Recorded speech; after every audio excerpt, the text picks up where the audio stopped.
زندگی میں سب سے مشکل کام ان لوگوں کے ساتھ مخلص ہونا ہوتا ہے جن کے بارے میں آپ کو یقین ہو کہ وہ آپ کی مخالفت میں ہر حد کراس کر جائیں گے۔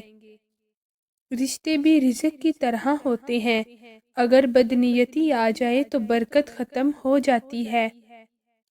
ہم ساری زندگی یہ سوچنے میں گزار دیتے ہیں کہ لوگ کیا کہیں گے، لوگ کیا کہیں گے، اور لوگ آخر میں اتنا ہی کہتے ہیں اِنَّ لِلَّهِ وَإِنَّا إِلَيْهِ راجعون۔ دولت اور عہدے انسان کو عارضی طور پر بڑا کرتے ہیں، لیکن انسانیت اور اچھا اخلاق انسان کو ہمیشہ بلند درجے پر رکھتا ہے۔ میں نے لوگوں سے متاثر ہونا چھوڑ دیا کیونکہ لوگ وہ نہیں ہوتے جو نظر آتے ہیں۔ جب یقین ٹوٹتا ہے تو سب سے پہلے زبان خاموش ہوتی ہے، اور جب یقین بھی کرنا تو بڑا سوچ سمجھ کر کرنا کہ ایک غلط فیصلہ تمہیں خاک میں ملا دے گا۔ زندگی کی جنگ اپنے بل بوتے پر لڑنی پڑتی ہے۔ لوگ صرف مشورہ دیتے ہیں، ساتھ نہیں، کہ زندگی میں ایک پل بھی لوگوں کے کہنے پر نہ جینا، کہ جواب اللہ کو تم نے دینا ہے، لوگوں نے نہیں۔ امید آدھی زندگی ہے اور مایوسی آدھی موت، کہ زندگی میں کبھی بھی مایوس نہ ہونا۔ راستے صرف تمہیں نظر نہیں آتے، بنانے والی رب کی ذات ہے۔ کیا فرق پڑتا ہے ہمارے پاس کتنا حسن ہے، کتنی دولت ہے، کتنی گاڑیاں ہیں، کتنے لاکھ، کتنے کروڑ، کتنے گھر۔ کھانا تو بس 2 روٹیاں ہیں، جینی تو بس ایک زندگی ہے۔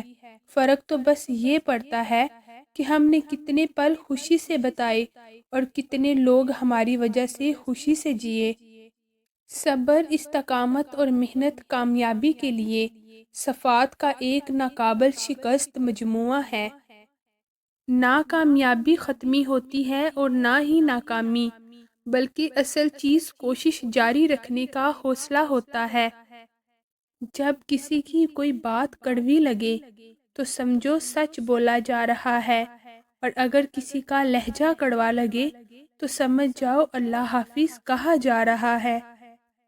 انسان بڑی دلچسپ مخلوق ہے، یہ جانور کو تکلیف میں دیکھ کر برداشت نہیں کر سکتا، لیکن انسان کو مصیبت میں مبتلا کر کے خوش ہوتا ہے۔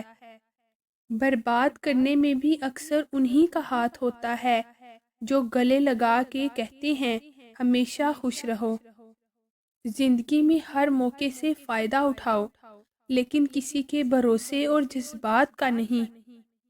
غلطی نکالنا تو بہت آسان ہے، لیکن کسی کو ٹھیک کرنا نئی تعمیر سے زیادہ مشکل کام ہے۔ کسی کی اصلاح کرنے کے لیے بھی دانائی اور حکمت چاہیے۔